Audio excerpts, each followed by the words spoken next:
ਦੋਸਤੋ ਪੰਜਾਬੀ ਟ੍ਰਿਬਿਊਨ ਦੇ ਰੋਜ਼ਾਨਾ ਪ੍ਰੋਗਰਾਮ ਵੇਲੇ ਦੀ ਗੱਲ ਵਿੱਚ ਤੁਹਾਡਾ ਸਵਾਗਤ ਹੈ। ਮੈਂ ਆਤਿਸ਼ ਗੁਪਤਾ ਤੁਹਾਡੇ ਸਾਹਮਣੇ ਹਾਜ਼ਰ ਹਾਂ ਤੇ ਅੱਜ ਅਸੀਂ ਗੱਲ ਕਰਾਂਗੇ ਤੇਲ ਤੇ ਸਿਆਸਤ। ਸਾਡੇ ਨਾਲ ਇਸ ਬਾਰੇ ਗੱਲਬਾਤ ਕਰਨ ਲਈ ਵਿਸ਼ੇਸ਼ ਤੌਰ ਤੇ ਹਾਜ਼ਰ ਨੇ ਉੱਘੇ ਪੱਤਰਕਾਰ ਸ਼੍ਰੀ ਹਮੀਰ ਸਿੰਘ ਜੀ। ਹਮੀਰ ਜੀ, ਤੁਹਾਡਾ ਬਹੁਤ ਬਹੁਤ ਸਵਾਗਤ ਹੈ ਜੀ। ਜੀ ਸ਼ੁਕਰੀਆ।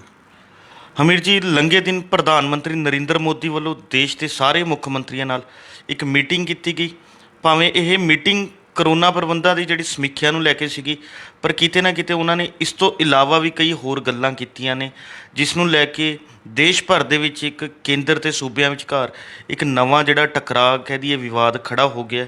ਅਸੀਂ ਜਾਣਨਾ ਚਾਹਾਂਗੇ ਇਸ ਮੀਟਿੰਗ ਵਿੱਚ ਅਜਿਹਾ ਪ੍ਰਧਾਨ ਮੰਤਰੀ ਵੱਲੋਂ ਕੀ ਕਿਹਾ ਗਿਆ ਜਿਸ ਦਾ ਸੂਬੇ ਵਿਰੋਧ ਕਰ ਰਹੇ ਨੇ ਅਤੇ ਇਹ ਟਕਰਾਅ ਜਿਹੜਾ ਉਹ ਖੜਾ ਹੋ ਗਿਆ। ਅਸਲ ਦੇ ਵਿੱਚ ਇਹ ਮੀਟਿੰਗ ਜਿਹੜੀ ਲਈ ਗਈ ਆ ਉਹ ਇਸ ਕਰਕੇ ਸੀ ਕਿ ਕੋਵਿਡ ਦਾ ਨਵਾਂ ਕੋਈ ਦੌਰ ਆ ਰਿਹਾ ਅਤੇ ਉਹਦੇ 'ਚ ਕੀ ਕੀ ਕਰਨਾ ਚਾਹੀਦਾ, ਔਰ ਉਹ ਗੱਲ ਨਹੀਂ ਉੱਭਰੀ ਉਸ ਪੱਧਰ ਦੇ ਉੱਤੇ। ਗੱਲ ਤਾਂ ਉੱਭਰੀ ਹੈ ਸਗੋਂ ਦੂਜੀ ਜਿਹੜੀ ਪ੍ਰਧਾਨ ਮੰਤਰੀ ਨੇ ਮਤਲਬ ਪੋਲੀਟੀਕਲ ਇੱਕ ਸਿਆਸੀ ਰੰਗਤ ਦੇ ਦਿੱਤੀ ਉਹ ਸਾਰੇ ਨੂੰ, ਇੱਕ ਪ੍ਰਸ਼ਾਸਨਿਕ ਔਰ ਨਾਰਮਲੀ ਉਹ ਕਹਿੰਦੇ ਨੇ ਕੋਆਪਰੇਟਿਵ ਫੈਡਰਲਿਜ਼ਮ ਜੀ, ਮਤਲਬ ਸਹਿਕਾਰੀ ਸੰਘਵਾਦ ਦੇ ਰਾਹੀਂ ਅਸੀਂ ਚੱਲਣਾ ਹੈ। ਸਹਿਕਾਰੀ ਸੰਘਵਾਦ ਦੇ ਵਿੱਚ ਉਹਨਾਂ ਨੇ ਪਾਰਟੀ ਜਿਹੜੀ ਲਿਆਂਦੀ ਉਸ ਪੱਧਰ ਦੇ ਉੱਤੇ ਕਿ ਜਿਹੜੀਆਂ ਨਾਨ ਬੀਜੇਪੀ ਰੂਲਡ ਸਟੇਟਸ ਨੇ, ਗੈਰ ਭਾਜਪਾ ਸ਼ਾਸਤ ਜਿਹੜੇ ਆ ਰਾਜਾਂ ਦੀਆਂ ਸਰਕਾਰਾਂ ਨੇ, ਉਹ ਸਰਕਾਰਾਂ ਜ਼ਿੰਮੇਵਾਰ ਨੇ ਤੇਲ ਦੀਆਂ ਕੀਮਤਾਂ 'ਚ ਵਾਧੇ ਲਈ। ਉਹਨਾਂ ਨੇ ਤੇਲ ਦੀਆਂ ਕੀਮਤਾਂ 'ਚ ਕਟੌਤੀ ਨਹੀਂ ਕੀਤੀ। ਤਾਂ ਸੁਭਾਵਿਕ ਹੈ ਕਿ ਇਹਦੇ ਨਾਲ ਮਤਲਬ ਹਿਲਜੁਲ ਹੋਣੀ ਸੀ, ਦੂਜਿਆਂ ਦੇ ਰਿਐਕਸ਼ਨ ਆਉਣੇ ਸੀ ਅਤੇ ਰੌਲਾ ਪੈਣਾ ਸੀ। ਔਰ ਪ੍ਰਧਾਨ ਮੰਤਰੀ ਬੀਇੰਗ ਇਹ ਪ੍ਰਧਾਨ ਮੰਤਰੀ ਗੱਲ ਕਰ ਰਹੇ ਨੇ ਜਾਂ ਉਹ ਐਜ ਇੱਕ ਪਾਰਟੀ ਦੇ ਆਗੂ ਦੇ ਤੌਰ 'ਤੇ ਗੱਲ ਕਰ ਰਹੇ ਨੇ? ਪਹਿਲਾ ਸਵਾਲ ਇਹ ਸਭ ਤੋਂ ਵੱਡਾ ਉੱਠਿਆ ਉਸ ਮਾਮਲੇ 'ਚ। ਦੂਜਾ ਸਵਾਲ ਇਹ ਵੀ ਉੱਠਿਆ, ਕਈ ਚੀਫ ਮਿਨਿਸਟਰਾਂ ਨੇ ਕਿਹਾ, ਖਾਸ ਤੌਰ 'ਤੇ ਕਿ ਚੰਦਰ ਸ਼ੇਖਰ ਰਾਓ ਤੇਲੰਗਾਨਾ ਵਾਲੇ ਨੇ, ਪੱਛਮੀ ਬੰਗਾਲ ਦੇ ਵੀ ਇੱਕ ਲੀਡਰ ਨੇ ਕਿਹਾ, ਵੱਖ ਨੇ, ਕਿ ਸਾਡੀ ਤਾਂ ਗੱਲ ਸੁਣੀ ਤੱਕ ਨਹੀਂ ਗਈ। 92 ਹੈ, ਇਹ ਕੋਆਪਰੇਟਿਵ ਫੈਡਰਲਿਜ਼ਮ ਹੁੰਦਾ ਕਿ ਪ੍ਰਧਾਨ ਮੰਤਰੀ ਨੇ ਆਪਣੀਆਂ ਕਈਆਂ ਬਿਠਾ ਕੇ ਰੱਖਿਆ ਅਤੇ ਮੁੜ ਕੇ ਠੀਕ ਹੈ ਜੋ ਵੀ ਆਹ ਕਈਆਂ ਗੱਲਾਂ ਜਿਹੜੀਆਂ ਤੱਥਾਂ ਤੋਂ ਪਰੇ ਨੇ ਜੀ। ਹੁਣ ਇੱਕ ਡਿਬੇਟ ਇਸ ਲੈਵਲ ਦੀ ਚੱਲ ਪਈ ਕਿ ਲੋਕ ਬਿਲਕੁਲ ਹੀ ਪੂਰੇ ਦੇਸ਼ ਦੇ ਵਿੱਚ ਤੇਲ ਦੀਆਂ ਵਧੀਆਂ ਕੀਮਤਾਂ ਔਰ ਕੀਮਤਾਂ ਤੇਲ ਦੀਆਂ ਵਧਣ ਦੇ ਕਰਕੇ ਦੂਜੀ ਮਹਿੰਗਾਈ ਇਹਦੇ ਨਾਲ ਜੁੜ ਕੇ ਉਹਦੇ ਤੋਂ ਬਹੁਤ ਬੁਰੀ ਤਰ੍ਹਾਂ ਝੰਜੋੜੇ ਹੋਏ ਨੇ। ਉਹਨਾਂ ਦੇ ਚੁੱਲ੍ਹੇ ਮਤਲਬ ਠੰਡੇ ਹੋਣੇ ਸ਼ੁਰੂ ਹੋ ਗਏ ਨੇ, ਪੂਰਾ ਖਾਣੇ ਦੀ ਪ੍ਰੋਬਲਮ ਆ ਗਈ ਹੈ, ਲੋਕ ਗਰੀਬੀ ਦੀ ਰੇਖਾ ਤੋਂ ਹੇਠਾਂ ਜਾ ਰਹੇ ਨੇ, ਬੜੇ ਵੱਡੇ ਪੱਧਰ 'ਤੇ ਸੰਕਟ ਫੈਲ ਰਿਹਾ। ਪਿਛਲੇ ਦਿਨਾਂ 'ਚ 250 ਰੁਪਏ ਕਿਲੋ ਉਹਦਾ ਨਿੰਬੂ ਦਾ ਵੀ ਚੱਲਿਆ ਸੀ, ਵੱਖ ਟਾਈਪ ਦਾ ਜਿਹੜੀਆਂ ਮਹਿੰਗਾਈ ਜਿਸ ਲੈਵਲ 'ਤੇ ਵੱਧ ਗਈ ਹੈ।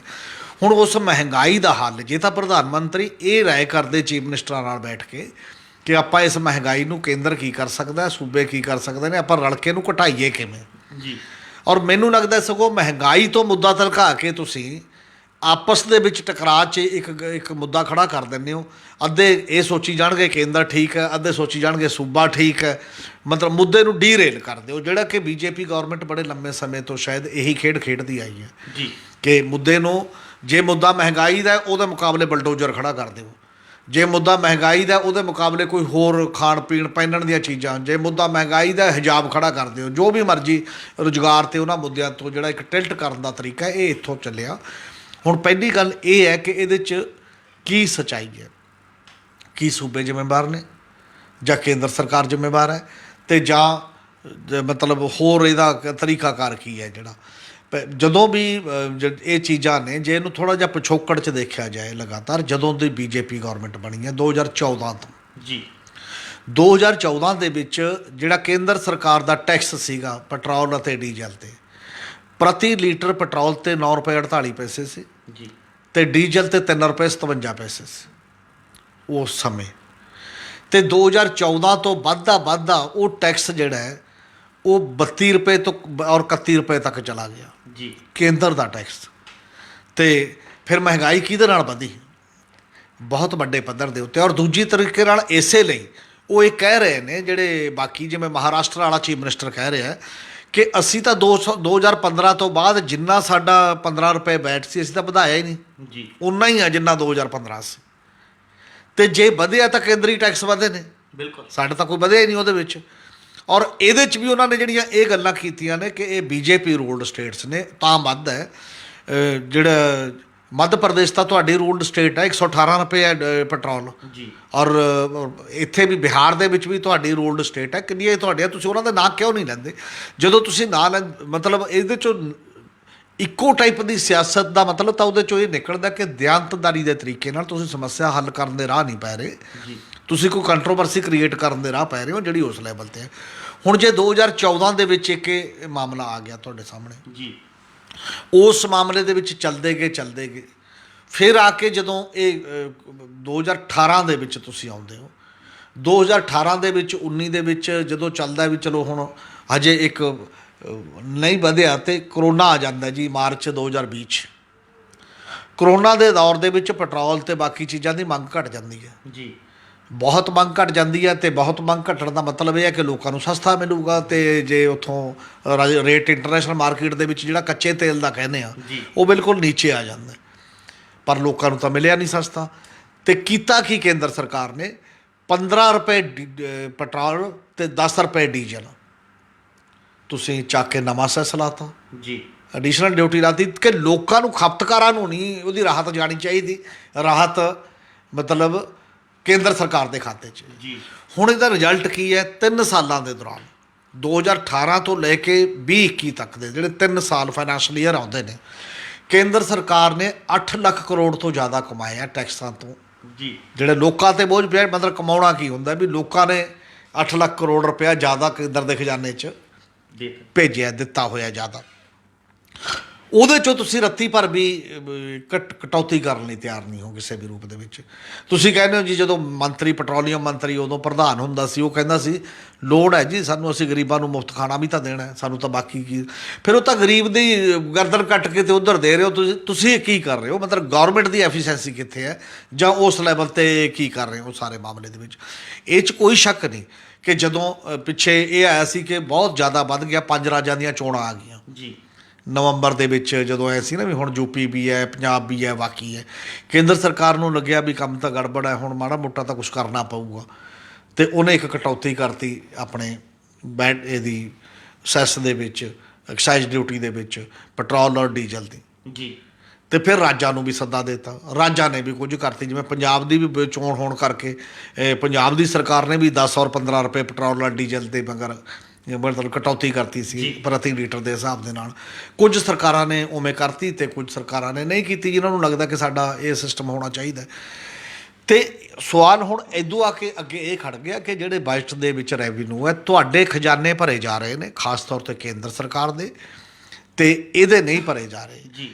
ਉਹਨੂੰ ਤੁਸੀਂ ਇਹ ਨਹੀਂ ਕਹਿ ਸਕਦੇ ਕਿ ਰਾਜ ਸਰਕਾਰ ਜ਼ਿੰਮੇਵਾਰ ਹੈ, ਬਲਕਿ ਕੇਂਦਰ ਸਰਕਾਰ ਦਾ ਇੱਕ ਹੋਰ ਜੇਕਰ ਗੱਲ ਕੀਤੀ ਜਾਏ ਕਿ ਕੇਂਦਰ ਸਰਕਾਰ ਨੇ ਇੱਕ ਸੰਵਿਧਾਨਕ ਤੌਰ 'ਤੇ, ਕਾਨੂੰਨੀ ਤੌਰ 'ਤੇ ਰਾਜਾਂ ਨਾਲ ਠੱਗੀ ਮਾਰਨੀ ਸ਼ੁਰੂ ਕਰ ਦਿੱਤੀ ਹੈ। ਜੀ, ਉਹ ਠੱਗੀ ਕੀ ਹੈ ਜਿਹੜੀ ਕਿ ਕਾਮਨ ਮੈਨ ਨੂੰ ਵੀ ਪਤਾ ਹੋਣਾ ਚਾਹੀਦਾ, ਦਰਸ਼ਕਾਂ ਨੂੰ ਤੇ ਆਮ ਲੋਕਾਂ ਨੂੰ। ਜਿੰਨਾ ਚਿਰ ਉਹ ਠੱਗੀ ਨਹੀਂ ਪਤਾ ਲੱਗਦੀ, ਉਹਨਾਂ ਚਿਰ ਇਹਦੇ 'ਚੋਂ ਜਿਹੜਾ ਹਿੱਸੇਦਾਰੀ ਦਾ ਸਵਾਲ ਹੈ ਉਹ ਸਹੀ ਅਰਥਾਂ ਦੇ ਵਿੱਚ ਨਹੀਂ ਸਮਝਿਆ ਜਾ ਸਕਦਾ। ਜੀ, ਹਮੀਰ ਜੀ, ਜਿਵੇਂ ਤੁਸੀਂ ਠੱਗੀ ਦੀ ਗੱਲ ਕੀਤੀ ਹੈ, ਇਸ ਦੇ ਨਾਲ ਹੀ ਕਨਫਿਊਜ਼ਨ ਕਿਤੇ ਨਾ ਕਿਤੇ ਲੋਕਾਂ 'ਚ ਇਹ ਵੀ ਦੇਖਣ ਨੂੰ ਮਿਲ ਰਹੀ ਹੈ। ਉਹਨਾਂ ਨੂੰ ਇਹ ਨਹੀਂ ਸਮਝ ਆ ਰਿਹਾ ਵੀ ਕਿ ਟੈਕਸ ਜਿਹੜਾ ਹੈਗਾ ਕਿੰਨਾ ਕੇਂਦਰ ਦਾ ਹਿੱਸਾ ਹੈ ਪੈਟਰੋਲ ਤੇ, ਕਿੰਨਾ ਸੂਬਿਆਂ ਦਾ। ਅਸੀਂ ਉਹ ਵੀ ਨਾਲ ਜਾਣਨਾ ਚਾਹਾਂਗੇ ਵੀ ਕਿ ਟੈਕਸ ਦੀ ਵੰਡ ਬਾਰੇ ਵੀ ਜ਼ਰੂਰ ਸਾਡੇ ਦਰਸ਼ਕਾਂ ਨੂੰ ਸਾਂਝਾ ਕਰੋ ਵੀ ਕਿ ਟੈਕਸ ਕਿਹਦਾ ਕਿੰਨਾ। ਜਿਹੜਾ ਤਾਂ 2014 ਤੋਂ ਪਹਿਲਾਂ ਸੀ, ਉਦੋਂ ਕੇਂਦਰ ਇਕੱਠਾ ਕਰਦਾ ਸੀ ਲਗਭਗ 2 ਲੱਖ ਕਰੋੜ ਰੁਪਇਆ, ਤੇ ਸੂਬਿਆਂ ਨੂੰ ਹੁੰਦਾ ਸੀ 6 ਲੱਖ ਕਰੋੜ ਰੁਪਇਆ।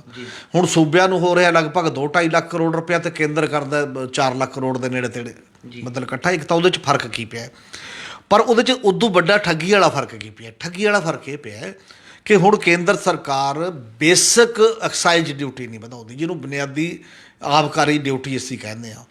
ਆਬਕਾਰੀ ਡਿਊਟੀ ਦਾ ਮਤਲਬ ਇਹ ਹੈ ਕਿ ਜਿਹੜਾ ਬਾਹਰੋਂ ਕੋਈ ਵੀ ਚੀਜ਼ ਮੰਗਾਈ ਜਾਂਦੀ ਹੈ ਉਹ 'ਤੇ ਕਿੰਨਾ ਟੈਕਸ ਲਾਉਣਾ ਬੁਨਿਆਦੀ ਤੌਰ 'ਤੇ। ਹੁਣ ਉਦੋਂ ਬਾਅਦ ਇਹਨੇ ਰਾਹ ਕੀ ਫੜ ਲਿਆ, ਉਹ ਜਾਂ ਸਰਚਾਰਜ ਲਾਉਂਦੀ ਹੈ ਜਾਂ ਉਪਕਰ ਲਾਉਂਦੀ ਹੈ, ਜਿਹਨੂੰ ਸੈਸ ਕਹਿੰਦੇ ਆ ਆਪਾਂ। ਸਰਚਾਰਜ ਤੇ ਉਪਕਾਰ, ਇਹ ਦੋਨੋਂ ਕੇਂਦਰ ਸਰਕਾਰ ਦੇ 18 ਰੁਪਏ 48 ਪੈਸੇ ਪੈਟਰੋਲ ਤੇ 18 ਰੁਪਏ 23 ਪੈਸੇ ਖੜਾ ਹੈ ਡੀਜ਼ਲ ਤੇ। ਇਹ ਜਿਹੜਾ ਹੈ ਜੇ ਉਹ ਬੇਸਿਕ ਟੈਕਸ ਲਾਉਂਦੀ ਹੈ, ਹਰ ਕੇਂਦਰ ਸਰਕਾਰ ਜਿਹੜਾ ਬੇਸਿਕ ਟੈਕਸ ਉਰਾਉਂਦੀ ਹੈ, ਤਾਂ ਉਹ ਸੰਵਿਧਾਨ ਦੇ ਮੁਤਾਬਕ ਉਹ 'ਚ 41% ਸੂਬਿਆਂ ਦਾ ਸ਼ੇਅਰ ਹੈ। ਤਾਂ ਉਹ ਜਿਹੜਾ ਟੈਕਸ ਕਲੈਕਟ ਕਰਦੀ ਹੈ ਉਹਦੇ 'ਚੋਂ 41% ਸੂਬਿਆਂ ਨੂੰ ਦੇਣਾ ਪਊਗਾ ਵੰਡ ਕੇ। ਜਿਹੜਾ ਉਹ ਉਪਕਰ ਲਾਉਂਦੀ ਹੈ ਤੇ ਸਰਚਾਰਜ ਲਾਉਂਦੀ ਹੈ, ਇਹਦੇ 'ਚੋਂ ਵੰਡ ਕੇ ਨਹੀਂ ਦੇਣਾ ਪੈਂਦਾ ਉਹਨੂੰ। ਇਸੇ ਕਰਕੇ ਉਹ ਸਾਰਾ ਟੈਕਸ ਉਹਦੇ ਕੋਲ ਰਹਿ ਜਾਂਦਾ ਹੈ। ਹੁਣ ਜਿਹੜਾ ਵੰਡਣ ਵਾਲਾ ਟੈਕਸ ਹੈ ਉਹ 1 ਰੁਪਏ 40 ਪੈਸੇ ਲੀਟਰ ਹੋ ਗਿਆ, ਜਿਹੜਾ ਬਿਨਾਂ ਵੰਡੇ ਟੈਕਸ ਹੈ ਉਹ 18 ਰੁਪਏ ਤੋਂ ਵੀ ਉੱਪਰ ਵੱਧ ਗਿਆ। ਤਾਂ ਤੁਸੀਂ ਦੇਖੋ ਕਿ ਕਿਵੇਂ ਬਾਂਹ ਰੋੜਤੀ ਸੂਬਿਆਂ ਦੀ। ਤੁਸੀਂ ਕਹਿ ਰਹੇ ਹੋ ਵੀ ਉਸ ਪੱਧਰ ਦੇ ਉੱਤੇ ਇੱਕ ਤਾਂ ਇਹ ਕਰਤਾ ਕਿ GST ਲਾ ਕੇ ਬਾਕੀ ਥਾਵਾਂ ਤੇ ਸੂਬੇ ਟੈਕਸ ਲਾਉਣ ਤੋਂ ਆਰੀ ਹੋ ਗਏ, ਉਹ ਟੈਕਸ ਨਹੀਂ ਲਾ ਸਕਦੇ ਕਿਤੇ। ਤੇ ਦੂਜਾ ਇਹ ਕਰਤਾ ਕਿ ਪੈਟਰੋਲ ਡੀਜ਼ਲ ਤੁਸੀਂ ਸੈਸ ਦੇ ਰਾਹੀਂ ਤੇ ਉਪਕਰ ਦੇ ਰਾਹੀਂ ਹੋ ਰਹੇ ਹੋ। ਇਹ ਈਵਨ 15ਵੇਂ ਫਾਈਨਾਂਸ ਕਮਿਸ਼ਨ ਦੇ ਚੇਅਰਮੈਨ ਨੇ ਵੀ ਕਿਹਾ ਕਿ ਕੇਂਦਰ ਦੀ ਗੱਲ ਠੀਕ ਨਹੀਂ ਹੈ। ਇਹ ਮਤਲਬ ਇੱਕ ਲੈਵਲ ਦਾ, ਉਹਨੇ ਡਾਇਰੈਕਟ ਉਸ ਸ਼ਬਦਾਂ ਦੇ ਵਿੱਚ ਨਹੀਂ ਕਿਹਾ ਉਹ, ਪਰ ਉਹਨੇ ਕਿਹਾ ਇਹੀ ਹੈ ਕਿ ਬੇਈਮਾਨੀ ਹੈ ਜੀ। ਹੁਣ ਇੱਕ ਗੱਲ ਤੇ ਸੂਬਾ ਸਰਕਾਰਾਂ ਜ਼ੋਰ ਦੇ ਰਹੀਆਂ ਨੇ, ਜਿਹੜੀਆਂ ਮੈਚਿਓਰ ਸੂਬਾ ਸਰਕਾਰਾਂ ਨੇ। ਸਾਡੇ ਤਾਂ ਅਜੇ ਤੱਕ ਸਾਡੀ ਸਰਕਾਰ ਦਾ ਤਾਂ ਸੂਬੇ ਦਾ ਇਹਦੇ 'ਤੇ ਪ੍ਰਧਾਨ ਮੰਤਰੀ 'ਤੇ ਵੀ ਕੋਈ ਬਿਆਨ ਨਹੀਂ ਆਇਆ, ਜਾਂ ਕਾਫੀ ਦਾ ਆਇਆ ਹੀ ਨਹੀਂ। ਚਲੋ BJP ਰੂਲਡ ਸਟੇਟਸ ਦੇ ਵਿੱਚ ਤਾਂ ਪ੍ਰਧਾਨ ਮੰਤਰੀ ਤੋਂ ਝਿਜਕਦੇ ਹੋਣਗੇ, ਉਹ ਅਲੱਗ ਸਵਾਲ ਹੈ। ਔਰ ਹੁਣ ਇੱਕ ਗੱਲ ਹੈ ਕਿ ਸੰਵਿਧਾਨ ਦਾ ਆਰਟੀਕਲ 270 ਤੇ 269 ਨੇ, ਉਹਦੇ 'ਚ ਸੋਧ ਕਰਨੀ ਪਏਗੀ। ਉਹਦੇ 'ਚ ਸੋਧ ਕਰਕੇ ਜੇ ਕਰ, ਉਪਕਰ ਅਤੇ ਸਰਚਾਰਜ ਇਹ ਵੀ ਵੰਡਣਯੋਗ ਰੈਵਨਿਊ ਦੇ ਦਾਇਰੇ 'ਚ ਲੈ ਆਂਦੇ ਜਾਣ ਜੀ, ਫਿਰ ਕੇਂਦਰ ਠੱਗੀ ਨਹੀਂ ਮਾਰੂਗਾ। ਇਹ ਮੰਗ ਸੂਬਿਆਂ ਦੇ, ਇਹ ਫੈਡਰਲਿਜ਼ਮ ਦਾ ਕੁਐਸਚਨ ਹੈ ਅਸਲ 'ਚ। ਕੇਂਦਰ ਤੇ ਰਾਜ ਸੰਬੰਧਾਂ ਦਾ ਸਵਾਲ ਹੈ ਇਹਦੇ ਪਿੱਛੇ।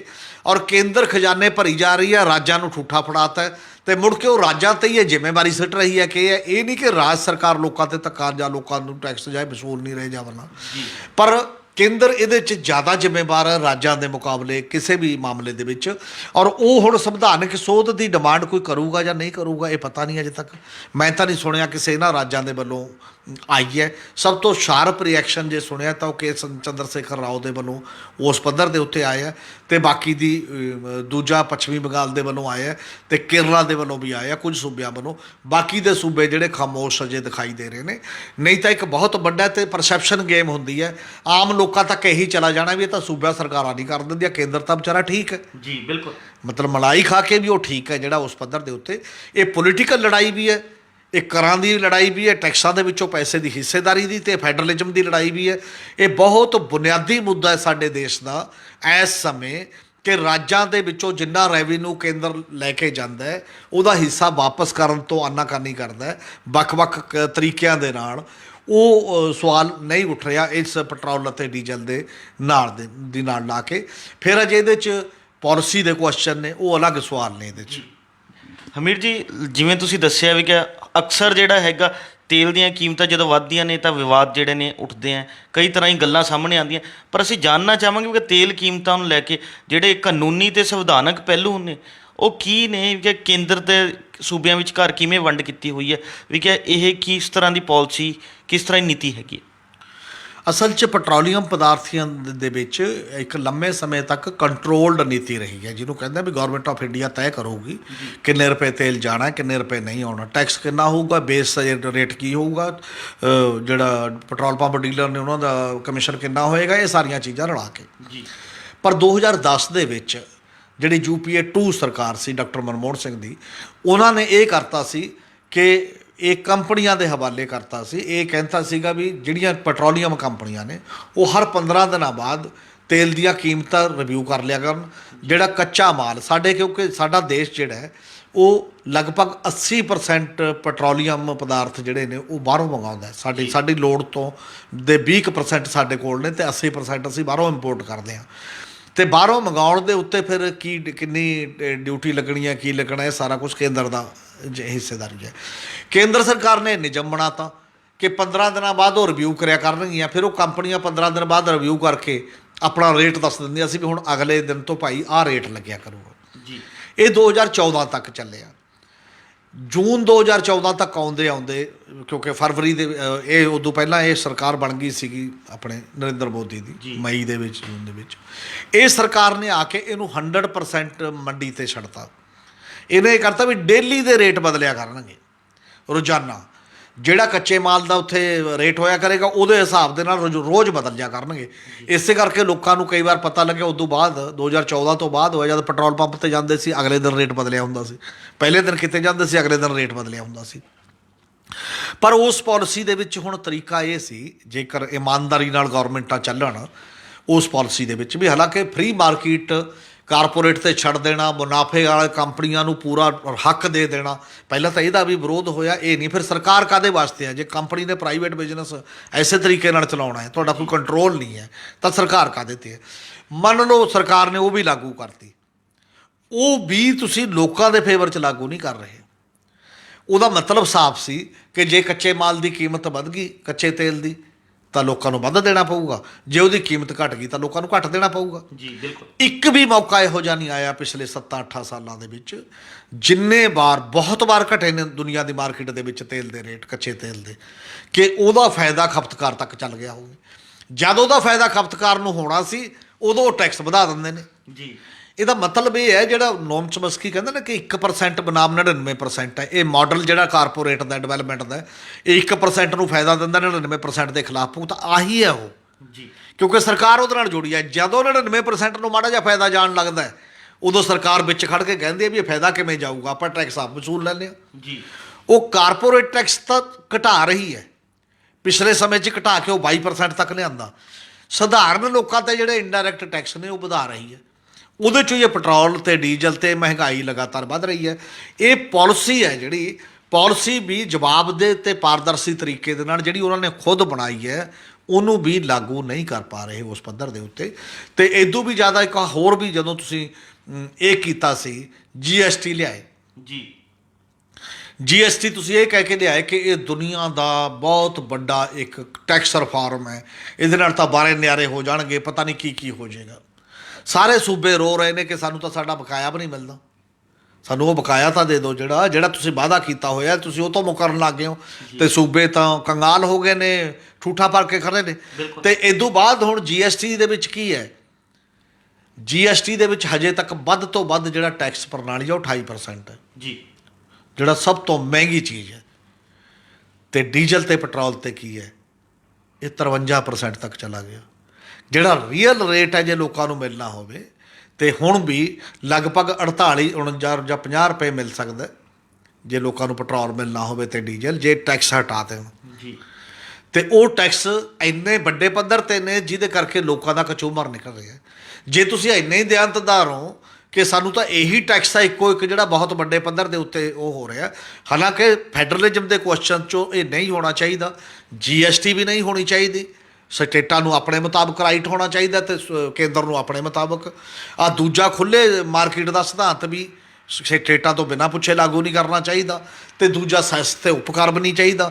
ਪਰ ਜੇ ਤੁਹਾਡੀ ਉਹ ਗੱਲ ਤੇ ਇੱਕ ਦਲੀਲ ਦੀ ਗੱਲ ਕਰਦੇ ਆ, ਜੇਕਰ ਪ੍ਰਾਈਮ ਮਿਨਿਸਟਰ ਕਹਿ ਰਹੇ ਨੇ ਉਸ ਤਰੀਕੇ ਦਾ, ਤਾਂ ਜੇਕਰ GST ਦੇ ਵਿੱਚ ਇਹਨੂੰ ਲਿਆਓਗੇ ਤਾਂ ਉਸੇ ਦਿਨ ਹੀ ਘੱਟੋ ਘੱਟ 20-25 ਰੁਪਏ ਤਾਂ ਸਸਤਾ ਹੋ ਜਾਊਗਾ ਪੈਟਰੋਲ ਤੇ ਡੀਜ਼ਲ ਪ੍ਰਤੀ ਲੀਟਰ।